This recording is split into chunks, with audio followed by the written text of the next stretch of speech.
Hi, everybody. Welcome to our community conversations for this week. I'm here with Karen Kreider, who is the program manager for the Palmetto ABLE Savings Program. So we're going to talk to you a little bit about the program and everything that it has to offer. So welcome, Karen. Thank you so much. I'm so excited about being here today to share this information with the families that you serve and who may benefit from owning a Palmetto ABLE account. So in addition to working for the State Treasurer's Office as a program manager, I'm also the mother of a young man who has a Palmetto ABLE Savings Account. So I personally understand the importance of these accounts to parents and families, which is very, very helpful. So can you tell us a bit about the ABLES Act and then also the Palmetto ABLE Savings Program? Absolutely, I'll be glad to. The Federal ABLE Act, especially if you're not familiar with it, this is a federal act, which is the Achieving a Better Life Experience, or ABLE Act of 2014. And this was actually the result of a movement that started by a group of parents who had children with Down syndrome who were frustrated because they couldn't save money for the future of their children who were going to need their help the most. So it took about 10 years, but it was finally passed. And in doing so, it amended the IRS tax code to add Section 529A, which are tax-advantaged savings and investment accounts that allow individuals with disabilities and the families who care for them to save money and not lose eligibility for important benefits like Medicaid or SSI, should they receive them now or in the future. So that's the federal act. Now in South Carolina, our legislation creating the Palmetto ABLE Savings Program was passed in 2016, and that was in direct response to the federal legislation. Our program is administered by the State Treasurer's Office, and we opened for enrollment in 2017. And today, I'm excited to tell you, we have almost 1,600 accounts open statewide, which is great. We are really growing. Now, another part of the Federal ABLE Act is that it allows states to partner together to bring qualified programs to their citizens. So South Carolina has partnered with the Ohio State Treasurer's Office, which is the Ohio Stable Account Program, which when you open an account online, you'll see stable account, and that's why they manage the back end. But Ohio was the first state in the country to open their ABLE program, and today is the largest and most used ABLE program in the country, and they have been a tremendous resource for South Carolina. Fantastic. So who is eligible for this account? Okay, that's a great question.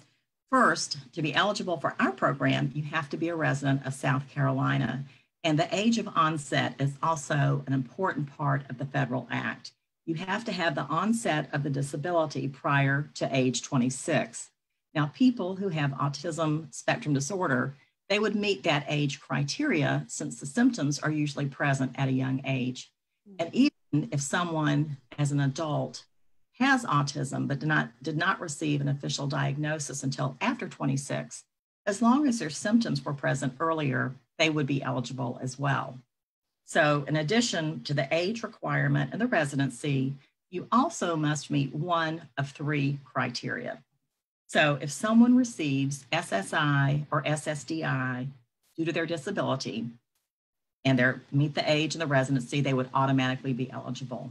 Or if someone has a condition that's listed on the Social Security Administration's Compassionate Allowances Conditions list, they would be eligible. And the third way you can qualify is through self-certification. Now, you may find many conditions that qualify for ABLE accounts in the Social Security Administration's Blue Book, which is available online. In fact, this is where you would find autism spectrum disorder. So if a family wanted to open an account for their child with autism, they would self-certify. Now, to do this, all you need is a letter from a licensed physician stating the diagnosis and the date of onset.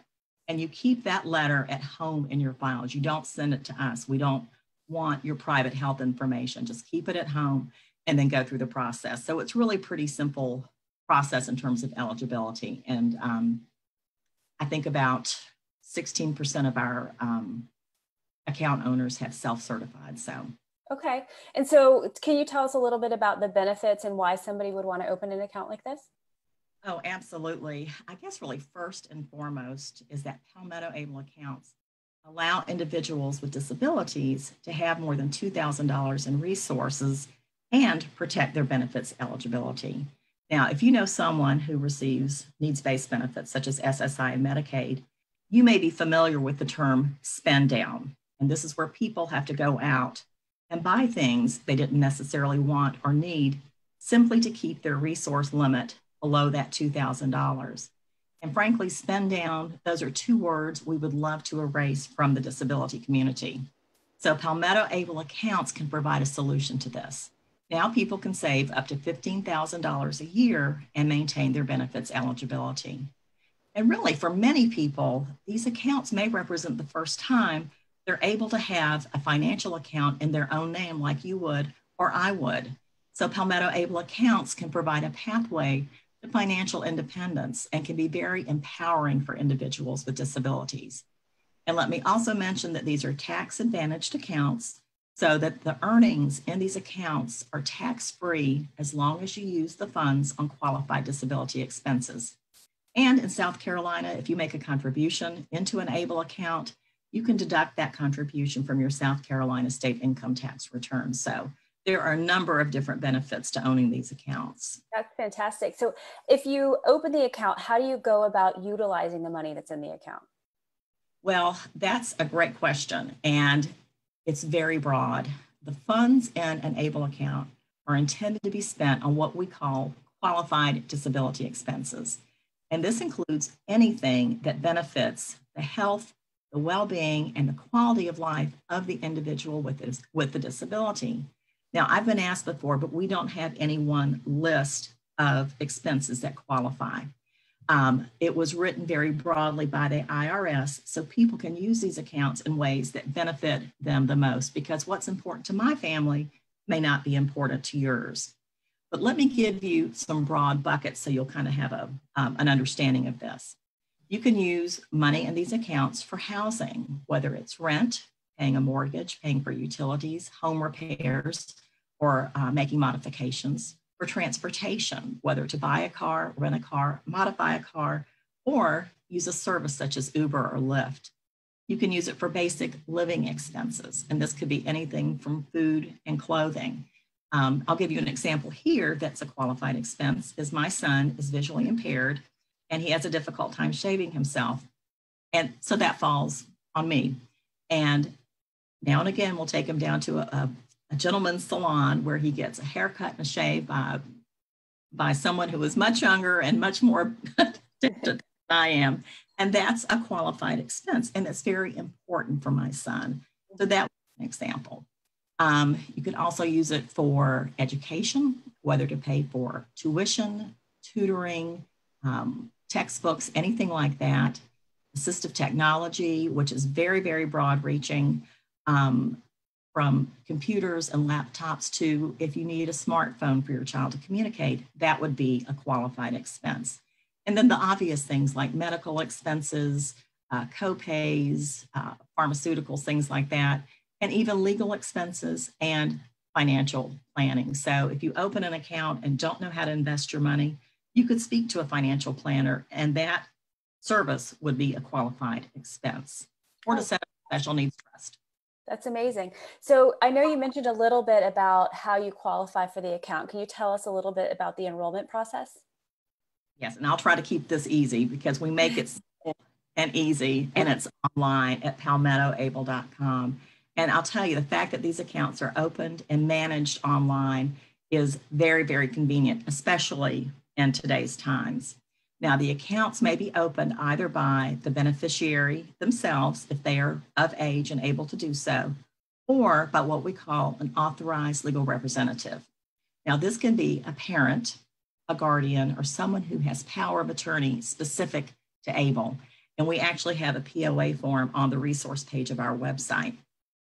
Now, it's important to note that a parent can open an account for their child regardless of the child's age, because a parent is always a parent. And there are parents who have adult children with disabilities who don't have the capacity to open and manage their account. So mom or dad can always do that for them. Now, let me mention that with ABLE accounts, the account beneficiary is the account owner.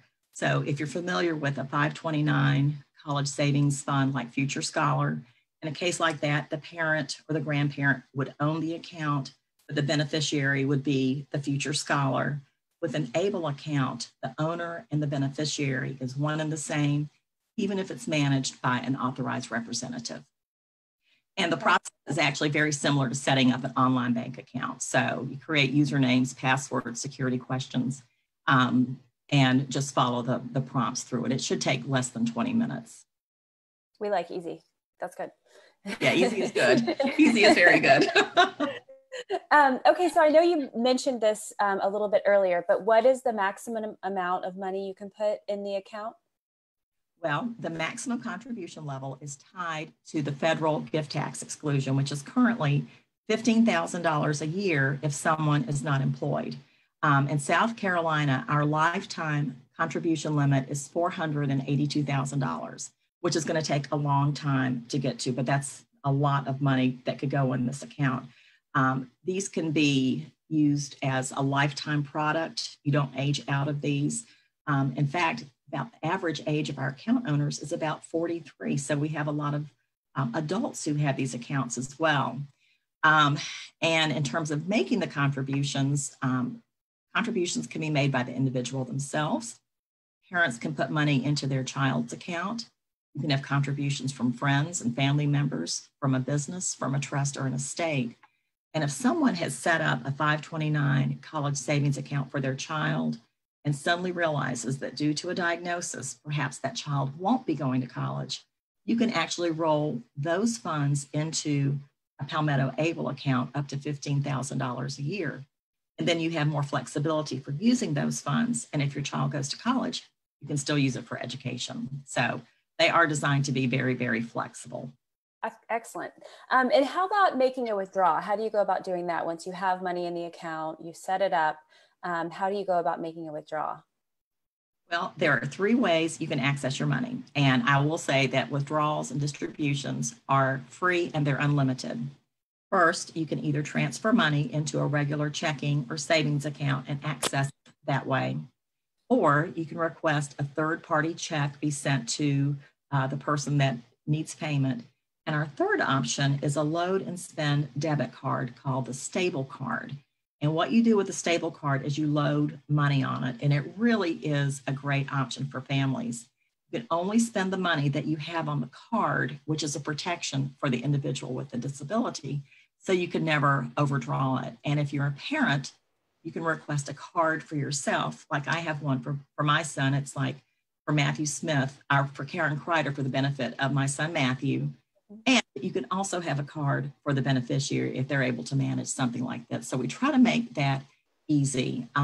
We just encourage people to keep good records of how they're spending money in the event they're ever audited by a government agency. So, but it's a pretty simple process. Okay. And so if we, I know some families listening might already have a trust set up for their child. What would be the benefits, or would you need to have 2? Well, this is a question we are frequently asked, and it's an excellent question.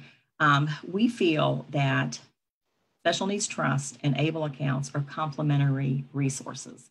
They each work together to benefit the individual with a disability, because there are things you can do with a special needs trust that you cannot do with an ABLE account. Like you can leave large sums of money or assets to a trust, and you cannot do that with an ABLE account. Also, ABLE accounts are approved distributions from special needs trusts. So if you have an existing special needs trust, you can have it modified to have distributions made into your child's Palmetto ABLE account. Or if you're creating a new trust, you build that language into it. Now, in terms of the Palmetto ABLE account, our advantages are they're free to open. There's a $50 opening deposit, which belongs to the account owner, but they're free to open. It's done online. It's quick, it's easy, and they're very flexible. So they really do work together very well. In fact, I was talking to a family this week who was opening up a Palmetto ABLE account for their child because they were tired of having to work through the trust to get money. And also there are restrictions sometimes on what you can spend those funds are. And with the Palmetto ABLE account, it's just much more flexible. So, and don't forget, you can use the funds in an ABLE account to set up a special needs trust should your child need one. Well, this information is so helpful, and I know so many of our families are really going to be able to utilize it. Is there any other information that you think we should know about the ABLES accounts? Yes, I did not mention this. These accounts really are very similar to 401k accounts or 403b accounts. So you have different investment options you can select from. We have Vanguard Life Strategy mutual funds that range from aggressive to conservative, and we also have an FDIC insured account. And also I should mention that there is a monthly account fee of $3.50 a month, which is $42 a year, plus a small asset-based management fee. So there are some fees associated with it, but they're very moderate. And it was very important for us to bring a program that was affordable to our citizens. That was important to Treasurer Loftus. So I think people really need to understand that these accounts are game changers in the disability community. They really are an excellent resource for families to start saving for the future of their loved one with a disability. As a parent, I know we all have those worries about what happens when I'm gone. And I think that having a Palmetto ABLE account is another tool in that tool chest to plan for the future. I would encourage everyone to visit our website at palmettoable.com. We have a lot of information on it. And we also have a great customer service team with an 800 number of 800-439-1653 that people can call Monday through Friday from 9 to 8 to get more information. So that's all, you know, we encourage you to look into our program, see if it's a good fit for your family.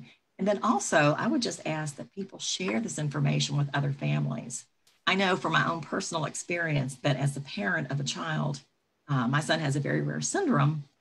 I learned more sometimes from other parents about resources and things that were available than I did from anyone else. And so because this is still a new product, we are trying to get that awareness out and that word out. So please feel free to share this information with friends that you have that are also in the disability space.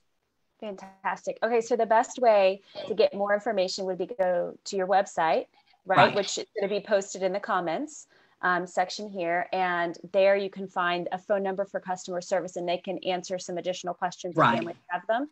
Absolutely. Okay, great. And also, Karen, this video is going to live on our Facebook page, so people can go back and watch it there. We'll also put it on our website. So we'll have it under the community conversations there, so people can go back and access the information there as well. And we are very thankful that you took the time to come and talk to us today. Well, I am so excited about this opportunity. As I mentioned, it's, you know, anytime we have a chance to spread the word, it's wonderful. And I personally get excited every Monday when I get our enrollment numbers in and see that we've had increases. Back in my office, which is down at the treasurer's office, I have a big whiteboard where I keep track of everything.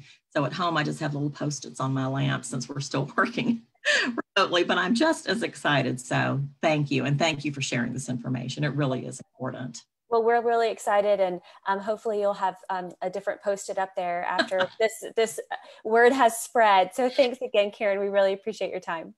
Thank you. I appreciate it too. Bye. Bye-bye, everybody.